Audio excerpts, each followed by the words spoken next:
संगत जी, आइए सत्संग की शुरुआत करते हैं और सत्संग के लिए इनवाइट करते हैं पायल आंटी को। आंटी आप प्लीज आएं और गुरु जी का सत्संग शेयर करें। जय गुरु जी। कोटि कोटि प्रणाम गुरु जी। अनंतम शुक्राना गुरु जी। गुरु जी को बारंबार नमस्कार, जिन्होंने अपनी चरनी लगाया हमें। गुरु जी के पास मैंने जाना शुरू किया 1996 में जलंधर में।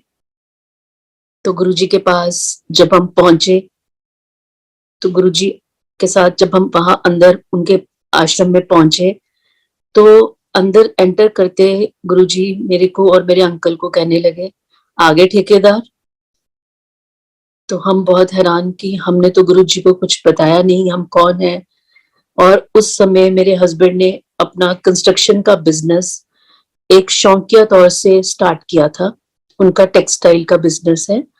तो उसके बाद गुरुजी कहते, बैठो ठेकेदार। और मुझे उन्होंने कहा ठेकेदार दी। और रास्ते में हम जो बात करते हुए गए, गुरुजी ने वो बातें हमारे को सारी बता दी। और एक बात के लिए मैं अपने हस्बैंड से जैसे थोड़ा सा गुस्से में कुछ बात, कई बार हम थोड़ी सी झड़प हुई तो गुरुजी ने कहा, आंटी लड़की आई है। और फिर गुरुजी ने बोला, तुम्हारे फ्रिज में 12 अंडे पड़े हैं और उसमें से 2 खराब। हमें तो इन सब चीजों के बारे में कुछ मालूम नहीं था। हम वहां बैठे, उसके बाद लंगर प्रसाद किया। रात को गुरुजी ने कहा, हमने इजाजत ली गुरुजी से, तो गुरुजी ने कहा, हाँ आंटी अंकल जाओ, कल फिर आना। अगले दिन हम फिर चले गए। फिर वहां पे हमें तो ये पता नहीं था कि कितने बजे क्या समय होता है, कैसे होता है, कितना टाइम लगता है। हम बैठे बैठे रात के 1 बज गए।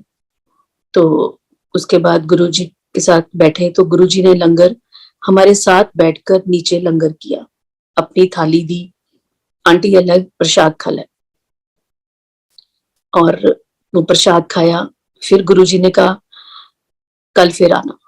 अगले दिन हम फिर पहुंचे, बैठे थे तो मेरे हस्बैंड गुरुजी के पास बैठे थे, मैं भी बैठी थी, बहुत संगत बैठी थी।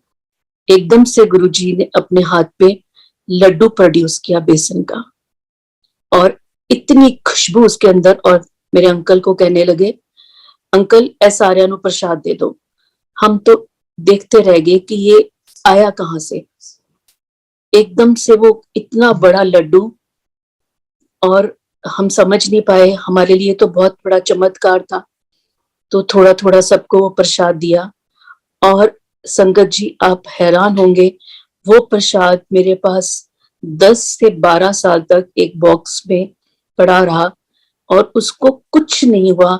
ना उसके अंदर से खुशबू गई, ना वो प्रसाद को कुछ हुआ।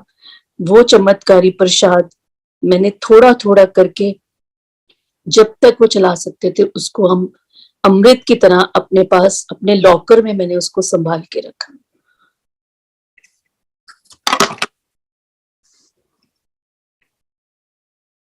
और मेरे सिस्टर लॉ, मेरी, उनको बहुत बैक की प्रॉब्लम।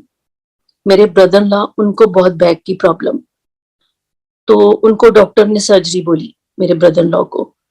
और सबसे बड़ी बात कि मेरे जो ब्रदर लॉ हैं वो गुरुजी के साथ इकट्ठे स्कूल में, एक ही स्कूल में गुरुजी के साथ सेम क्लास में, दोनों उनके साथ उनके क्लासमेट रहे हैं। एक ही क्लास में उठना बैठना और इकट्ठे साइकिल पर साथ जाना गुरुजी के। पर उस समय उनको गुरुजी के बारे में तो ये सब नहीं मालूम था। जब उनको ये पता चला तो गुरुजी की इतनी उन पर अपार कृपा हुई कि उनकी बैक की सर्जरी डॉक्टर ने जो बोली थी, वो एक बार जब पहली बार गुरुजी के मंदिर गए सूरत में, वहां पर उन्होंने सत्संग अटेंड किया, लंगर प्रसाद किया। वो कहते कि मैं खड़े नहीं हो पाता था, बैठ नहीं पाता था।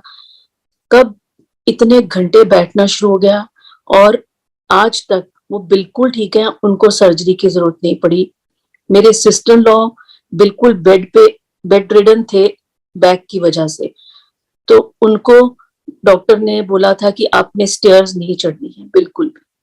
तो गुरुजी ने कहा कि आप अभी थोड़े दिन नीचे वाले रूम में रहोगी, 13 अप्रैल को तुम ऊपर जा सकती हो। और आप मानिए, गुरुजी के दिया हुआ लोटा था, उसी जल से, उसी लोटे से वो जल पीते थे। बिल्कुल 13 अप्रैल को वो एकदम से बिल्कुल ठीक, सीढ़ियां चढ़ना, चलना फिरना बिल्कुल, आज तक वो एकदम से बिल्कुल ठीक ठाक है। इतने चमत्कार गुरुजी के, और उनके साथ, गुरुजी के साथ हम इतना जाते थे, पूरा 50-50 गाड़ियां उनके साथ हमने जाना, ऐसे लगता था कि काफिला जा रहा है, पूरा काफिला वहां पे। और जब भी हमने, गुरुजी ने अगर जलंधर से लुधियाना आना होता तो हम उनको लुधियाना लेने जाते, जलंधर सॉरी लेने जाते, वहां से उनको साथ में पूरी संगत के साथ। एक बार गुरुजी के साथ हम रात को गोविंद गए हुए थे, तो गोविंदगढ़ से गुरुजी ने वापस जलंधर जाना था, और सारी संगत उनको जलंधर छोड़ने, जिसको जहां भी, किसी को चंडीगढ़ जाना था, किसी को जलंधर रुकना था, किसी को लुधियाना जाना था। अब हमें लुधियाना रास्ते में था, उसके बाद जलंधर। गुरुजी का हुक्म हुआ, पहले जलंधर चलो, फिर जलंधर तो तुसी वापस जाना। और बाई चांस हमारी गाड़ी में पेट्रोल हमने देखा नहीं, पेट्रोल बहुत कम। हम बहुत परेशान कि ये तो हमारी गाड़ी लुधियाना तक भी नहीं पहुंच पाएगी, और उन दिनों में तो रात को पेट्रोल पंप भी नहीं खुले होते थे, और 1 बजे का टाइम। हमें नहीं पता कि हम गोविंदगढ़ से जलंधर, जलंधर से वापस लुधियाना उस पेट्रोल में कैसे वापस पहुंचे, ये गुरुजी जानते हैं। वो क्या क्या चमत्कार करते थे हमें नहीं मालूम। अभी रिसेंटली फरवरी में मेरे मदर लॉ 1 फरवरी को एक्सपायर हुए हैं। तो मेरे जो ब्रदर लॉ बड़े हैं, वो सूरत रहते हैं, उनकी 28 जनवरी की टिकट्स बुक थी दुबई के लिए। उनका दुबई में बिजनेस है, तो उनकी टिकट्स बुक थी। 27 तारीख को गुरुजी ने उनको सपने में आकर बोला कि अपनी टिकटा कैंसिल करा दे, 15 फरवरी तक तू किते नहीं जाना, तेनू भाजना पै जानी है। उन्होंने उसी टाइम अगले दिन अपनी टिकट्स कैंसिल करवा दी, और 1 फरवरी को मेरे मदर लॉ एक्सपायर हुए। वो लुधियाना पहुंचे, 15 तारीख तक ब्रह्म भोज का सारा जितना भी जो रिचुअल्स थे वो सब पूरे हुए। उसके बाद मेरे ब्रदर लॉ वापस जा पाए। मतलब गुरुजी सब कुछ पहले से देखकर, प्लान करके, कैसे हाथ रख के बचाते हैं, बताते हैं, हम सोच भी नहीं सकते। और मेरे ब्रदर लॉ कहते हैं कि मेरे को तो सोच में भी नहीं था कि मेरे मदर लॉ बिल्कुल ठीक हैं, कि ऐसा अचानक उनके साथ। और उसके बाद लास्ट ईयर मेरे ब्रदर लॉ लुधियाना आए हुए थे, उनको कोविड हुआ, और कोविड में वो रात को सोए हुए, उनकी लेफ्ट लेग में से गुरुजी एंटर हुए, और 5 दिन उनकी लेग के अंदर से एंटर होते थे रात को 1:30 बजे, और उनको ब्रह्मांड में लेकर गए, उनको पूरा दृश्य दिखाया, ये सब है यहाँ पे, ये सब, और तुम्हारा जिंदगी का इतना सफर है। मेरे ब्रदर लॉ ने कहा कि गुरुजी आप मुझे यहीं पे छोड़ दीजिए, मुझे वापस नहीं जाना। गुरुजी ने कहा अभी तुम्हारी जरूरत है, अभी तो तुम्हें चलना पड़ेगा, और अब तुम बिल्कुल ठीक हो, तुम्हारे को कोई तकलीफ नहीं है। और अगले ही दिन उनका कोविड टेस्ट नेगेटिव। सबको 15 दिन लग रहे थे, 1 महीना, और उसके बाद भी जैसे ही उनका कोविड नेक्स्ट डे नेगेटिव हुआ, मेरे ब्रदर लॉ एकदम एक्टिव, उनको कोई वीकनेस नहीं, कोई थकान नहीं, कोई साइड इफेक्ट नहीं कोविड का हुआ। He is 70 years old. और मेरे ब्रदर चंडीगढ़ में रहते हैं, वो 98 में दिल्ली गए, तब गुरुजी एम्पायर स्टेट में थे। तो वहां पर उसको रास्ता नहीं मालूम था कहाँ जाना है, तो वो वहां पर खड़े थे, टैक्सी की वेट कर रहे थे। तो कोई अंकल आए, कहने लगे कि तुम मेरे साथ पीछे पीछे आ जाओ, मैं तुम्हें रास्ता दिखा देता हूँ। तो वो उनके साथ चल पड़े। जब वहां पहुंचे गेट पर, और अभी टैक्सी से उतरे ही थे, तो देखा तो वो है ही नहीं जो अंकल, वहां पे कोई भी नहीं था। तो ये गुरुजी स्वयं उनको वहां पर अपने दरबार में लेकर आए, और उसके बाद बाहर पहुंचा तो वहां कोई भी नहीं था। वो इतना हैरान कि जो मेरे साथ आए हैं वो बाहर खड़े, मैं उनको बोलने के लिए गाड़ी से उतरा हूं और वहां पे ना गाड़ी है ना कोई इंसान है। मेरे ब्रदर की अभी कुछ टाइम पहले हेल्थ बहुत खराब चल रही थी, उसमें भी ड्रीम में आके गुरुजी ने मुझे मेरे को एक स्माइल दी और बोला, बस स्माइल देकर नॉड किया सिर्फ, और ये बोला, कुछ नहीं है बोला उन्होंने। और उस दिन के बाद से मेरे ब्रदर की 80% प्रॉब्लम ठीक है। मतलब एक के बाद एक सोचते हैं, गुरुजी को बोलते हैं। और गुरुजी हमारे घर आए 96 में, 12 बजे आए, रात के 8 बजे तक रुके। बहुत रौनकें लगाई, खूब डांस हुए, गाने हुए।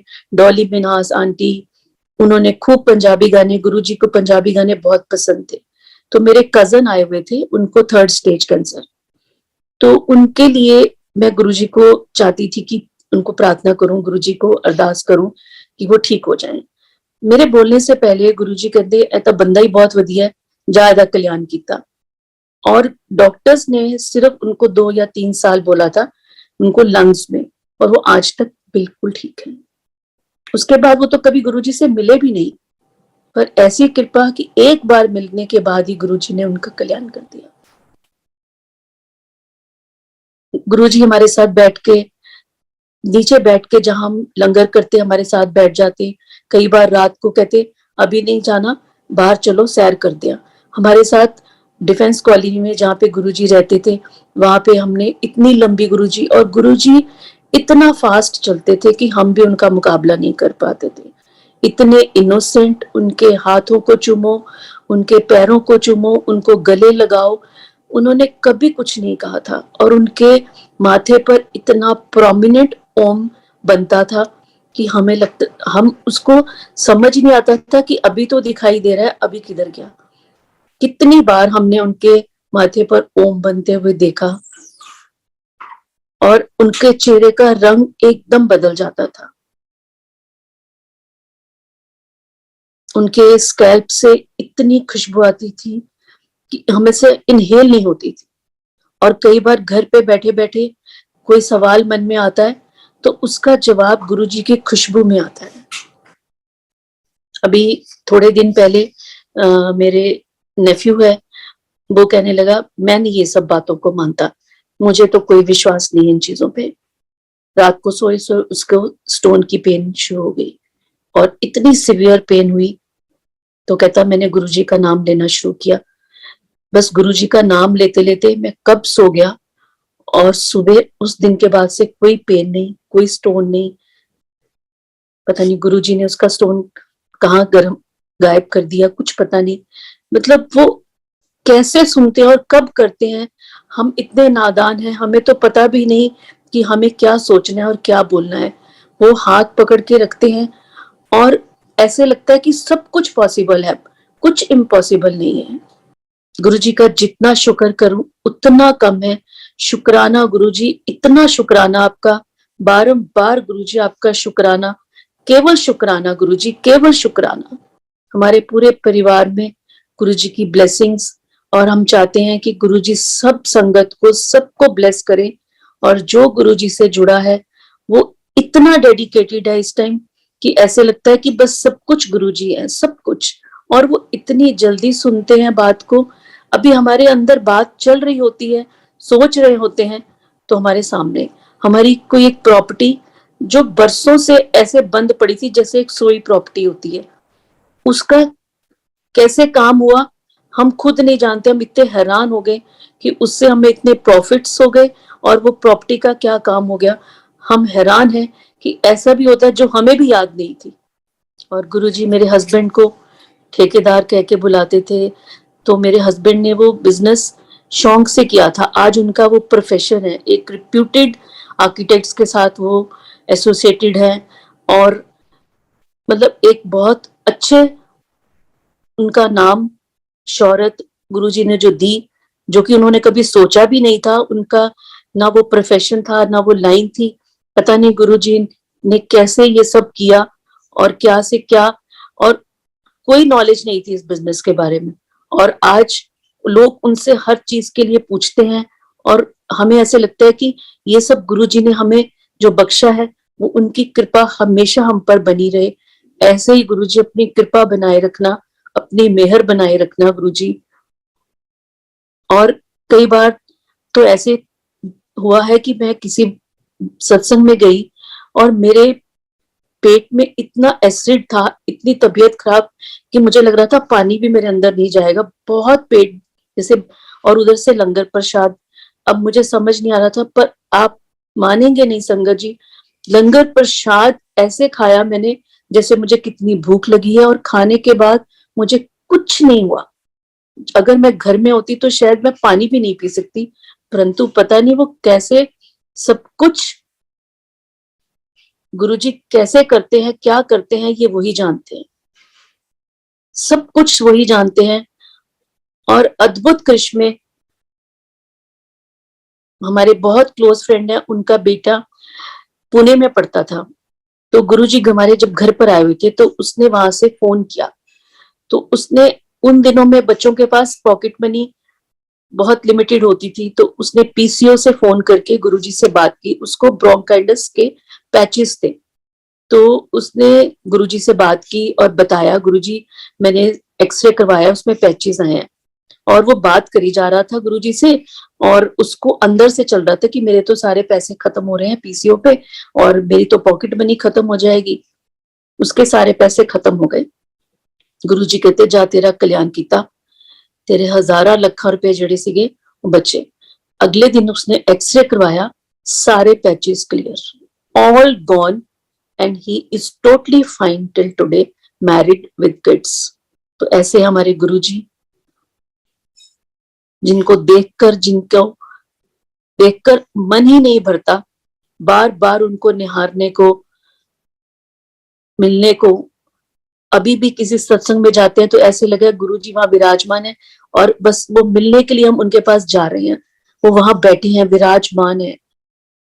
जब जलंधर में हम उनके पास जाते थे तो वो कभी किस पोस्चर में बैठे होते थे, इतने सुंदर, बैठे बैठे प्रसाद प्रोड्यूस कर देते थे और हम देखते रह जाते थे कि ये क्या हुआ। और हाथों से उनके इतनी खुशबू आती थी कि हमारे से इनहेल नहीं होती थी। और वो इतना रॉयल, इतने इतने ब्यूटीफुल, इतने उसके अंदर चार्म था। और वो सबको कहते थे कि रॉयल बन के रहो। उनको प्यार करते हुए तो हम थकते ही नहीं थे, इतना प्यार आज भी ऐसे ही उमड़ता है। उनको मिलने को दिल करता है। वो हमें अपने गांव, जहाँ उनके पिताजी और माताजी, वहां हमें लेकर गए। सरसों की रोटी, सरसों का साग, मक्की की रोटी हमने वहां पे खाई, सबको लंगर कराया। मेरा उस दिन अहोई माता का व्रत था, तो गुरुजी कहते तू लंगर प्रसाद कर, तो मैंने वहां पे लंगर प्रसाद किया। तो गुरुजी के पास तो हमारे को कोई सवाल ही कभी मन में नहीं होता था कि गुरुजी बैठे हैं, बस हमें कुछ बताने की उनको जरूरत ही नहीं। हम पहुंचते थे तो रास्ते में क्या बात कर रहे हैं, क्या बात हमने आपस में की, कुछ भी बात वो जाते ही बताते थे। गाड़ी कौन चला कर आया, तुमने क्या बात की है, यहाँ तक कि तुम्हारे कबर्ड के अंदर मेरे हस्बैंड के अंडरगारमेंट्स, कितने अंडरगारमेंट्स पड़े हैं, ये पड़े हैं, ये पुराने हैं, ये नए हैं, पुराने वाले उठा दो। मेरे पास तो और शब्द नहीं है। गुरुजी हर पल अपनी कृपा बनाए रखना, हर पल आपके चरणों में कोटि कोटि प्रणाम गुरुजी। शुक्राना गुरुजी, अनंतम शुक्राना गुरुजी। जय गुरुजी, जय गुरुजी, जय गुरुजी। जय गुरु जी। आंटी आपसे रिक्वेस्ट है, अगर आप कुछ और सत्संग भी शेयर कर सकें। मुझे अभी याद नहीं आ रहा कुछ, और कुछ दिन के बाद अगर कुछ आएगा तो मैं जरूर करूंगी। जी, तो अभी तो मुझे जितना याद था मैंने, मतलब हमारे को खुशी इतनी होती थी कि बातें तो बहुत होंगी पर याद नहीं आ रही, क्योंकि इतना टाइम हो गया। मेरे हस्बैंड ने उनकी टांगे दबानी, हाथों पे प्यार करना, तो गुरुजी ने कभी कुछ कहा ही नहीं था। मतलब लगता ही नहीं था कि उनके साथ गुरुजी वाली बात है, बिल्कुल माँ बाप की तरह। शुक्राना गुरुजी।